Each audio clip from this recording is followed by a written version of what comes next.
Well, this is Kinloch, that's Skye over there, and shortly I'll be going across on the ferry.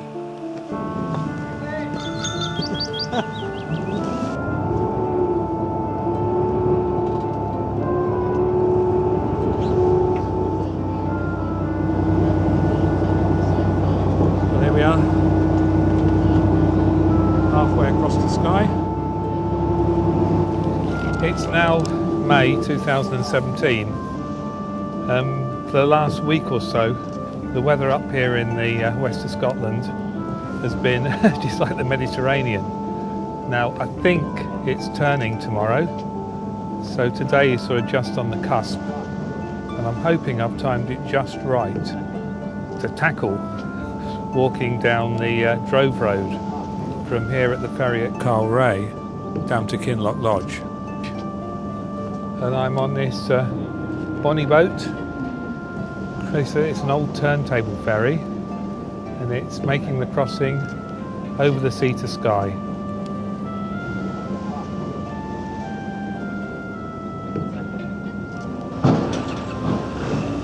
Well, there's the ferry just going back again across to Kinloch, and this is where the walk to Kinloch Lodge starts. As you can see, I'm on the road that leads out of Kylerhea, and shortly I'll be turning left at the post box, and after half a kilometre or so there's a footpath sign pointing left. That leads over a modern bridge to a footpath which takes me down towards the shore, and then it's turning right in a southerly direction over good terrain, but only for another half a kilometre or so. Today I'm walking from Kylerhea to Kinloch Lodge, where I'm hoping to catch a bus to take me down to Armidale, where I can catch a ferry to take me back to the mainland, because I'm staying tonight in Fort William. There's only one bus a day to get me to Armidale, so that means I've got 6 hours, which ought to be ample long enough to do this 13-kilometre journey down this old Drove Road just inland from the coast. Now, if you do the route the other way round and start at Kinloch, you'll see a warning sign that's worth taking note of, even if you do start at the northern end like I did. Kylerhea, 7.5 miles. It says, take care, remote, sparsely populated, potentially dangerous mountain country. Please ensure that you're adequately experienced and equipped to complete your journey without assistance. Well, that's a fair warning, because you will be far from human habitation, and although it's not a difficult walk, it's certainly not a stroll in the park either. So I've made this video to give you a bit of a clue as to what's in store. The first thing to say is that you won't be following a road as such, nor anything that you could call a unique, well-defined track. There are in fact many likely looking footpaths that cross the empty terrain at the northern end, so you'll need to rely either on your map reading skills or your sat-nav. That's if you want to make it to the other end. The mountain streams make good waymarks, because if you come across a stepping stone ford or a rudimentary bridge, then at least you'll know that you're probably on the right track. And apart from the odd scramble down and up a bank to get to some of those fording points, the walking is mostly level, because obviously the old route followed a contour. Path is quite well defined here, though still a bit boggy underfoot. So the biggest obstacles are the ample supply of boggy bits, and they will slow you down. As I said, the route is through empty countryside, so you will need to be confident that you can get yourself out of any trouble that you inadvertently get into. But then again, that's probably why you're tackling this walk in the first place.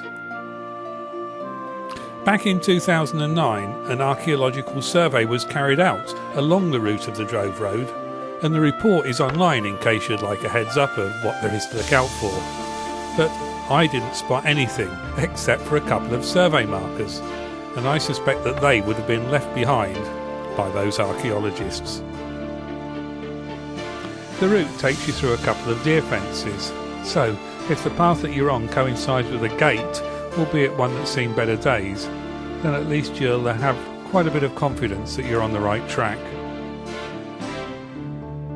It took me 4 hours to cover the northern half, so I was naturally getting worried about catching my bus, especially when I got to that second fence and saw that the well-defined path that I was expecting to take me through Kinloch Forest wasn't there.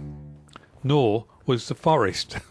The trees had been felled probably a few years earlier, and the going underfoot was really difficult to say the least. So I decided to divert off the Drove Road route and cut down to the Forestry Commission's Hall Road, which at least allowed me to make up time. And you'll be pleased to know I just made it and just caught the bus in time.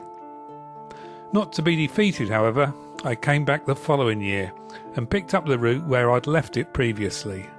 Now, if I'm correct, once I get past this next little bit, and if I swing round to the right, I should then be on the footpath that leads down through the surviving forest and down into Kinloch Lodge.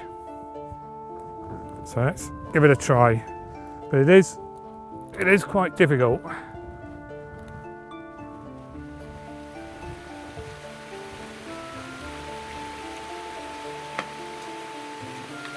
Well, the old Drove Road path has now led me out of the felled bit of forestry and onto a sort of easier path, although still not without its problems.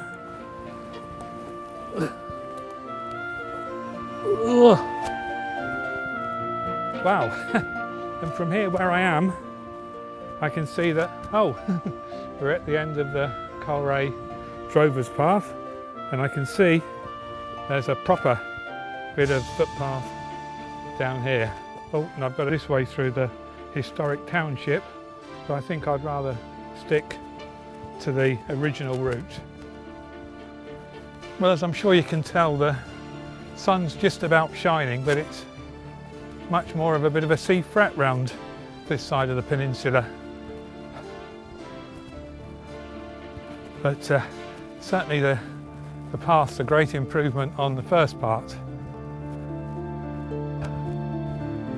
Well, that's a relief. I've come to the end of the Drover's Path.